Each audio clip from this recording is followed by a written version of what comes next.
কোনো মানুষ যখন তোমার পাশে থাকার প্রতিশ্রুতি দেয় তখন সেটা শুধু মুখে নয়, সে কাজেও প্রমাণ করুক। কারণ প্রতিশ্রুতি না রাখা মানুষগুলোই সবচেয়ে বেশি কষ্ট দেয়। এই পৃথিবীতে সবচেয়ে কঠিন কাজ হলো সত্যিকারের মানুষ চেনা। কারণ মানুষ মুখে খুব মধু থাকলেও অন্তরে কিন্তু বিষধর সাপ। মানুষের সবচেয়ে বড় পরিচয় হলো মানবতা। যার ভিতরে মানবতা জাগ্রত নেই সে আসলে সম্পূর্ণ মানুষ নয়। আপনি যদি অন্যজনের দুঃখ দেখে মনে দুঃখ না পান তাহলে ভাববেন আপনার ভিতরে মানবতা জাগ্রত নেই। আপনাকে অন্যজনের দুঃখ দেখেও নিজে দুঃখ পেতে হবে এবং অপরের সুখে আপনাকে সুখী হতে হবে।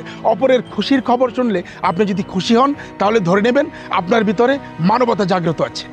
মানুষ তার প্রয়োজনে যতটুকু ভালোবাসা দেখায়, প্রয়োজন ফুরালে এর চেয়ে বেশি দূরত্ব তৈরি করে ফেলে। এখন আপনি মানুষ কিভাবে চিনবেন? মানুষ চেনাটা আসলে খুব কঠিন, কিন্তু আপনাকে মানুষ নিয়ে থাকতে হবে, মানুষ নিয়ে বাঁচতে হবে। কিন্তু আমি যদি আপনাকে বলি, আপনি সবচেয়ে যে কাছের মানুষগুলি তাদেরকে একটু ভালোভাবে দেখে বুঝে নিয়ে তারপর আপনার সাথে নিয়ে চলুন। কারণ কাছের মানুষই সবচেয়ে বেশি শত্রু হয়। কারণ কাছের মানুষ আপনার সকল কিছু জানে এবং সকল কিছু মানুষের কাছে বলে দেওয়ার জন্য তারা একেবারে প্রস্তুত থাকে সবসময়। তাই কাছের মানুষ থেকে সাবধান।